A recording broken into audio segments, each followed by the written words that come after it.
What's up, happy people? So today is wood splitting day. Unfortunately, I'm getting ready to go out of town, so I gotta make sure there's enough wood split. So the person I have doing the fire for me has enough over there loaded and ready to go. Plus, I need some for this week too. So you can see, I don't know if you can quite see. I got a big old stack out there. It goes that way and that way. I gotta get all of that split up. And right now we're actually in the barn. I don't think y'all have been in the barn yet. Right now it's kind of a hot mess because I've got wood stored in here, wood for the fire, you know, all that. Because my house is heated by an outside wood stove, wood furnace, whatever you want to call it. Everybody calls it something different. Yes, it has its technical names. I don't care, really don't. So that's what we're going to be doing today, is splitting a bunch of wood. I've already started some. I've cleared out that whole section. My neighbor was nice and come over and split some with me for me when I was sick. Fortunately, he did a little too big, so right now I'm kind of having to go through over here and get those pieces that are a little too big and resplit all them. So that's what we're going to do today. This is the 20-ton log splitter. This thing's been, it was my grandfather's before mine. It's kind of old. She's not that old, but she's seen a lot of work. My grandfather's a landscaper. He's done trees since he was 15 years old, you know, whatever. So, less talking now. I'm gonna go ahead and get some of this wood thrown over here so I can split it as we go. Some of it I'll do by hand. I don't feel like doing it by hand right this minute, so we're gonna just use the machine. It works, you know, it makes my life a little bit easier. So, let's go ahead and start the time lapse, and I'll see y'all soon. How about that?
I wish things worked as fast as some time lapses did sometimes. That'd be great. But I did a good little chunk right there. I'm hot. Got a good chunk starting. Sort of. Now I gotta get all of it stacked. Because I always stack from this side to that side. All the older stuff goes to this side, the newer stuff goes to that side. Once I get all the way to that side, I'll start stacking the newer stuff here. That way it's constantly rotating and everything's seasoned in the whole 9 yards. That's that. This little stack right here is just little branches and stuff. I'll probably keep majority of that. I just gotta get the chainsaw out and cut some more of these down a little bit more. They'll stay the way they are. Got this pile I gotta do. And this pile I got to do. Got all this that I gotta do. I don't know. There's a lot to be done around here constantly. But I'm gonna take a small little break. Of course, it'll be like 2 seconds to y'all, and we'll probably jump right back into the time lapse when I get back. Okay? See y'all soon. My bad. We're right back. I figured I'd bring y'all with me to feed some chickens. Where's my bucket though? Hold it there, guys. I lost my bucket. Okay, so we're gonna use a different bucket today. We used the turtle container. Pond's looking really good. Right now I'm still gonna add more water, but stir it up again because you can see some of it's settled right over there. But I got the water heating up because the water's cold now. It's getting cold. But I figured we'd feed the chickens together. So the chicken food, as you can see, kind of a mixture.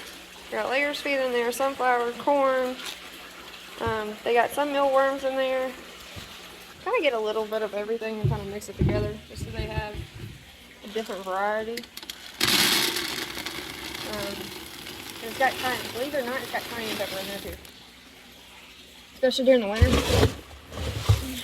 I do a cayenne pepper because it helps them lay eggs. That's actually the next thing. We gotta get a light to put in there so they have more daylight per se. I gotta go to the store and get some more chicken food. So normally they get 2 scoops, which obviously kind of fills just a little bit more than 2 scoops, but I forgot to do their second feeding yesterday. So this is what we're gonna do. I've been feeding them every year, especially when the dogs are outside, because my dogs get a little excited and the chickens try to fly out, which they can't, so they hit this net. As you can tell, they're waiting on me. They know it's coming. Hey, babies.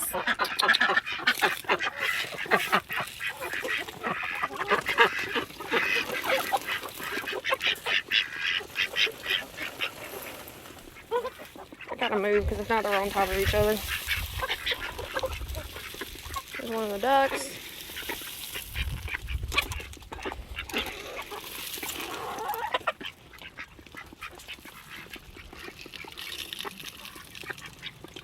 Put some on top of those too.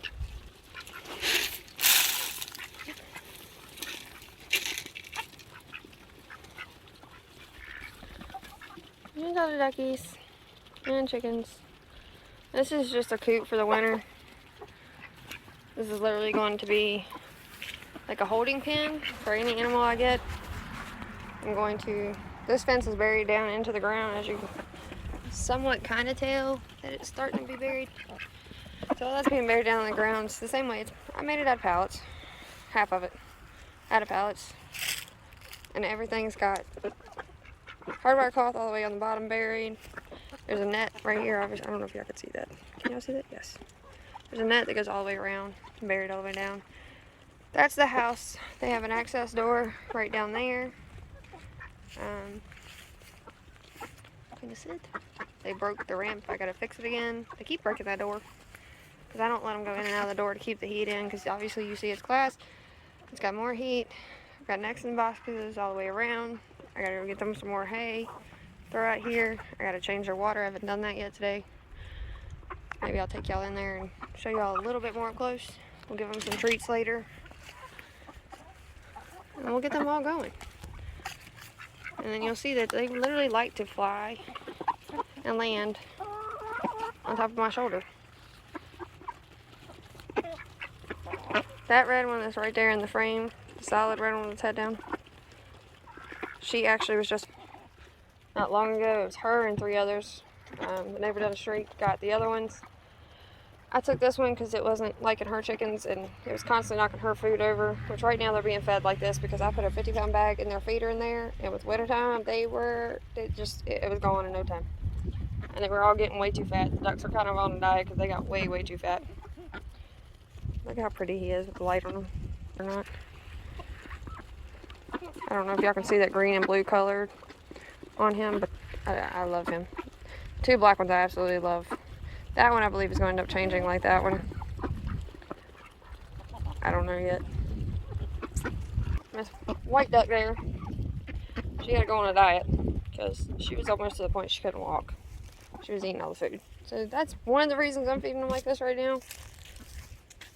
2, that way I can keep an eye on and make sure they're getting, because I give them vitamins, I give them, my chickens are well taken care of, guys. Very well taken care of, very spoiled. It's just, I mean, it's just easier. I mean, it's more work that I have to do every day, but in the same breath, I don't care. I like getting up and doing it. So sometimes I'll be laying in the bed and like, oh God, I really don't want to get up. Yeah, I do that some, but gotta do what I gotta do.